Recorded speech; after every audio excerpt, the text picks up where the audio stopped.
Hey y'all, I'm back in the kitchen with another recipe for you. I had a friend who requested a meatloaf, so that's what we're going to do today. I guess if you've seen all the ingredients on the thumbnail, you'll figure out what we're doing. Now, some people, when they hear the word meatloaf, they're immediately turned off. I have a friend that she can't even say it without meatloaf. So hopefully I've told her numerous times, I said, what did somebody do to you? Why don't you like meatloaf? She said it's just, she don't know if it's the texture of it or just a blob of loaf or what it is. But I've always enjoyed meatloaf, and it's been one of our little family favorites. And it was something quick and easy for the kids on a school night, work night. So I'm gonna show y'all how I do it. Now I have about 1.5 pounds of hamburger meat here, and I have sautéed some onion and bell pepper, and I used a half a bell pepper and half an onion, and I went ahead and diced them up in my little food processor to speed things up. I know y'all don't want to sit here and watch me slice and dice veggies, but anyway, what I do is I just saute them in a little butter, and I do season with salt, pepper, garlic powder, onion powder, all the good things. But I like to saute them and soften them up.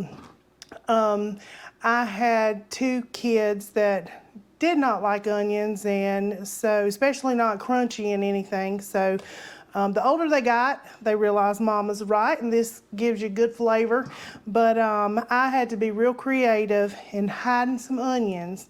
And it's really funny because I grew up with my mom making my brother little special stuff. You know, we'd have dressing, and oh, my brother didn't eat onions, so he had his special little his own little dish, and I would just pick and laugh, and Lord, if I didn't have 2 kids that don't either. So that was I guess my payback for picking up my brother. So, but anyway, and he still to this day does not eat onions. So at least my 2 grew out of it and has realized that gives food lots of flavor. But anyway, I did saute them first because you know, we don't like that crunch. And meatloaf is one thing you can just mix up the day before, and I'm telling you, you put it in the refrigerator and it gets even better the next day. And you can just, you know, mix it up raw at night and then wrap it real good in the refrigerator. And in the morning and the next day, I'm telling you, it's even better. Those flavors have incorporated, and just was happy. So I'm gonna start with, like I said, I sauteed half of bell pepper and a half an onion, and I'm gonna add in 2 eggs. I'm gonna use this same little dish because I ain't about doing all them dishes. So I'm gonna mix in the 2 eggs. Get those in there. Now, I know it might look like a lot of ingredients, but it's really things that you would just have on hand. Now, breadcrumbs, I'll just be honest, I bought these breadcrumbs, but I normally just take my own bread loaves and throw them in my food processor. But I guess we'll be fancy today and use the already made ones. These are Food Line, so not too fancy, but save you a little buck. So I'm just going to add maybe about a half a cup of breadcrumbs. And I did learn, I was on keto diet for a little while, and I did learn you don't even have to have a filler like that really in your meatloaf. So now I like soy and Worcestershire sauce in mine. Those pair really well together. So I'm just gonna put maybe about a tablespoon and a half of each. And I know I'm terrible at eyeballing stuff, and I should just measure, do the right thing, but always measure with my heart. All right, now I got my little spices and stuff I'm just gonna add. I'm gonna start with some basil, and you can make a meatloaf your own. You don't have to use these spices, but It's totally up to you, but I think personally it gives it more flavor. I've got onion powder, and I use about a teaspoon of onion powder and garlic powder. It's probably about a teaspoon of those. And a little paprika. And I'll have all of the ingredients posted in a link. And of course black pepper, because I love some black pepper. It just gives it, it just makes it so much better. But if you don't like pepper, no big deal, you don't need it. Now, a lot of people put tomato paste and all that good stuff in theirs, but I'm just going to put some ketchup, and I've always put mustard. That's how I was taught to do it, and you know, it's what it is. But I'm going to put about half a cup of ketchup, and of course some mustard just for that little tang. I don't have all the scientific reasons behind this. It's just, this is how we did it, and it's good, so it works for us. And about 1/4 cup of mustard, I would say. I'm gonna mix this with a spoon. Oh, and we need some salt. Lord Jesus, was about to forget the salt. All right, I'm gonna mix it up. Normally I would just go in it with my hands, but I am out of my little kitchen gloves. So we'll just do with what God gave us. Mix this up real good. Probably knock everything off the counter trying to do it. I love me some meatloaf, I'm telling you. And I have been told that I can make a sandwich out of anything. So when we'd have leftovers when we was young growing up, man, I couldn't wait to get me a good old meatloaf sandwich the next day. It would be even better the next day. So, like I said, some people are grossed out just by the meatloaf, so that sandwich might have put you over the edge. So, getting this mixed up real good. Oh man, had to put some muscle in this. All right, now I will say this: if the loaf really grosses you out, you can actually, and I've done this before, just lay it out in a little, like a 9x13 pan or casserole dish or whatever you have, and just cut it in squares. That's something a little different. If the loaf freaks you out, if your children see the loaf and like, don't want no meatloaf. So, you know you mamas, you've heard it all. All right, now I am gonna make the meatloaf because we are calling it meatloaf, not meat squares. So one little tip I've got for you, and I know this seems like a really odd thing, but you can place paper towels in the bottom of your dish, and it absorbs some of that grease, and cleanup is a lot easier. You're not gonna catch it on fire in the oven or anything, so no worries there. But I'm gonna just pour this in here, and actually I'm gonna add a little more black pepper, because why not? Oh, here we go. Now I let my meatloaf start cooking before I add my topping on it, so don't think, Lord, she ain't even got no sauce on top of that. She ain't even got no topping. Just hold on, we gonna make it. All right, I have to get my hands dirty. I done took my rings and my watch and had my hands washed up real good. So, we gonna fold this in and make us a little loaf. A little loaf of goodness here.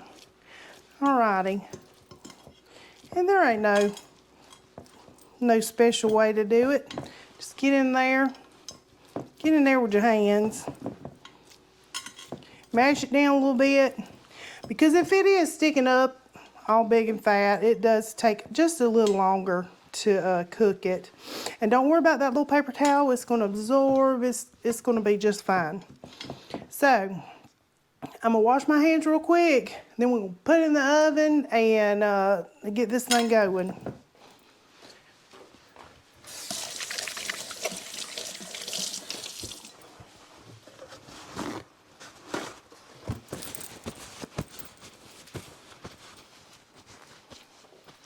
All right, I wash my hands about 100 times when I'm cooking. I guess that's the nurse in me. All right, we'll put it in the oven. I've got it at, got it preheated for 350 degrees. And I'm gonna cook it for about 20 minutes, 15, 20 minutes. I'll time it and tell y'all the truth. But anyway, I'm going to cook it for just a little bit, and then I'm going to, while it's cooking, I'm going to whip up the topping for it, because that's the best part of a meatloaf to me, is that sweet goodness on top. So we'll come back and make the sauce, but y'all hang around.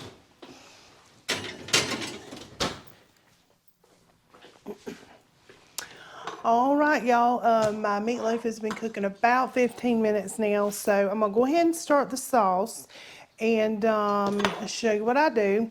I've got about 3/4 cup of light brown sugar.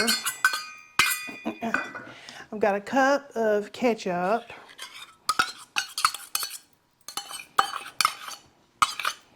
And I'm just gonna squirt in about 1/4 cup of mustard, just to give it a little tang. Now I do use the same ingredients that I did in the meatloaf too, the Worcestershire sauce and some soy sauce. And I just do maybe a tablespoon of each.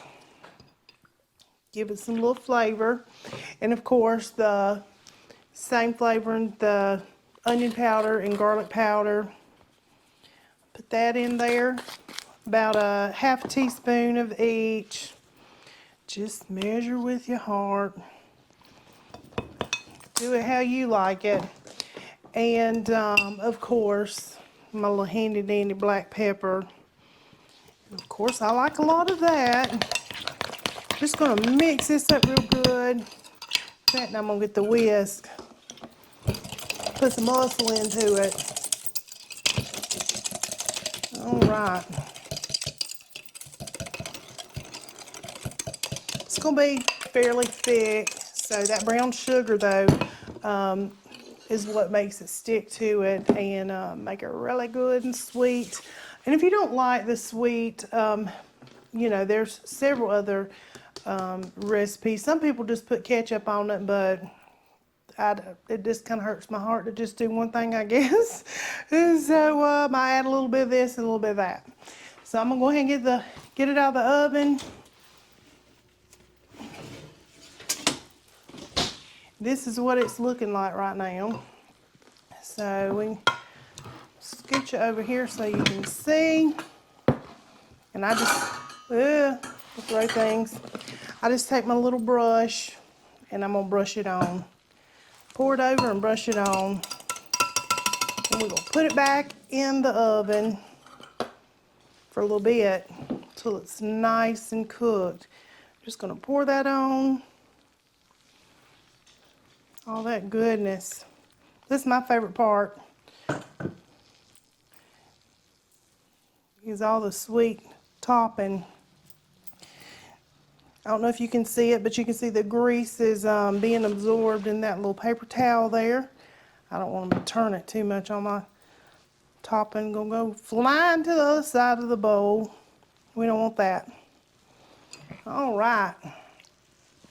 Just scrape it down and get it all, why not?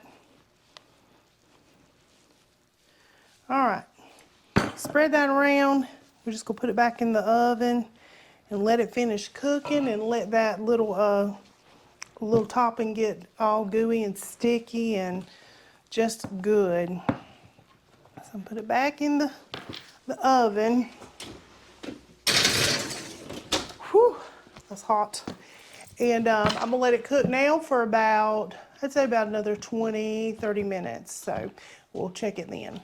All right, I'll clean up my little mess while I'm waiting. All right, y'all, I just took the meatloaf out of the oven and I ended up cooking it about 45 minutes. And you just want the topping to be stuck to the meat, not just running off the side. And of course you want your meat to be cooked. But what I'm gonna do is, I don't know if you can see it here, I'm gonna transfer it over to a plate. And I have just made a little simple supper of some green beans with potatoes and some rice to go with this. Now I normally like to do mashed potatoes and a little gravy with it, but we've already had mashed potatoes once this week, so we're not going to repeat that. So I'm going to take this, put it on the plate, scoot this over, and just hope for the best. Hope it don't fall apart on me. All right, get this out of the way. All right, this is what you've got. And I'm going to slice it up and get our little taste tester in here to let y'all know how it tastes. Be right back. All right, y'all know what time it is. It's time for old Russell to come in here and give it a little taste. Favorite time. Yes, favorite time. My favorite time. Hey, y'all. Man, this is a good job. I like my job. You like your job? I like my job. Okay. I like how this works. It's working out pretty good for you. I like how it works. No work. We're gonna try this. Looks delicious. Yep. That's just a little taste. I got him a little plate over here for his actual supper.